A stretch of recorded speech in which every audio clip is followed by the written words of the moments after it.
राज्य सरकारी गट ड कर्मचारी मध्यवर्ती महासंघाच्या आमसभेत 7 ठरावांना मंजुरी। बँकर्स हॉल येथे पार पडली आमसभा। जरंडेश्वर नाका येथील बँकर्स हॉल येथे राज्य सरकारी गट ड कर्मचारी मध्यवर्ती महासंघाच्या सातारा जिल्हा शाखेची आमसभा रविवारी दुपारी 12 ते 2 या वेळेत पार पडली। यावेळी अध्यक्षस्थानी श्रीमती सुरेखा चव्हाण होत्या। यावेळी उपाध्यक्ष चंद्रकांत गुरव, कार्याध्यक्ष विष्णू नलावडे, कोषाध्यक्ष चंद्रकांत जाधव, सरचिटणीस प्रकाश खाडगे यांच्यासह जिल्ह्यातील कार्यकर्ते व पदाधिकारी उपस्थित होते। त्यांनी या आमसभेत रद्द केलेला 14 एप्रिल 1981 चा शासन निर्णय पूर्वजीवित करून पूर्वीप्रमाणे सेवानिवृत्त झालेल्या चतुर्थ श्रेणी कर्मचाऱ्यांना एका पाल्यास पूर्वलक्षी व प्रभावाने नोकरीत सामावून घेण्यात यावे, याप्रमाणे 7 ठराव करण्यात आले आहेत। ते ठराव मुख्यमंत्री एकनाथ शिंदे यांच्याकडे सादर करण्यात येणार आहेत। अनेक मान्यवरांनी आपली मते या आमसभेत व्यक्त केली। नवनियुक्त झालेल्या पदाधिकाऱ्यांचा सत्कार यावेळी करण्यात आला।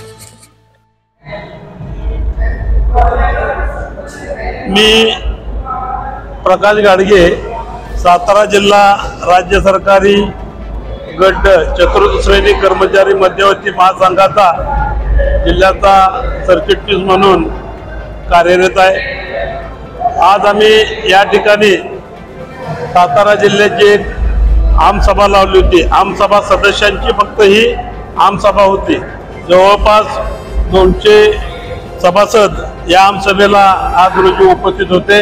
ही आमसभा आमच्या सातारा जिल्ह्याच्या अध्यक्षा श्रीमती सुरेखा चव्हाण मावशी यांच्या अध्यक्षतेखाली आता या ठिकाणी पार पडलेले आहे। या सभेला एकनाथजी शिंदे साहेब यांना आज आम्ही आमच्या मागण्यांच्या ठराव केलेली प्रत आम्ही मुख्यमंत्री साहेबांना पाठवणार आहोत। त्यामध्ये मागण्या अशा होत्या की रद्द केलेला 14 एप्रिलचा शासन निर्णय पुनर्जीवित करून पूर्वीप्रमाणे सेवानिवृत्त चतुर्थ श्रेणी कर्मचाऱ्याच्या पाल्याला शासन सेवेमध्ये सामावून घ्यावे। 2 नंबरची मागणी आहे खाजगीकरण आणि कंत्राटीकरण रद्द झालं पाहिजे।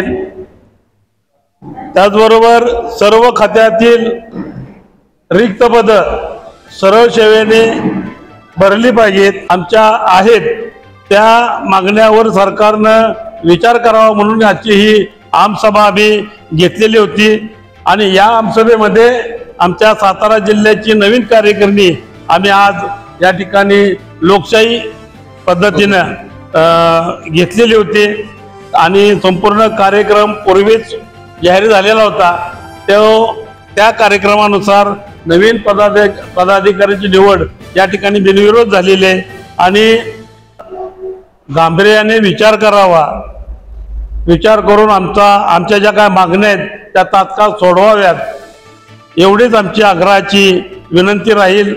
आम्ही या ठिकाणी आपण पत्रकार मित्र म्हणून या ठिकाणी आला, आमची या ठिकाणी या कार्यक्रमाची आपण दखल घेतली, त्याबद्दल मी माझ्या महासंघाच्या वतीने आपले दोन्ही पत्रकारांचे मनापासून या ठिकाणी आभार व्यक्त करतो। धन्यवाद। या ठिकाणी थांबतो।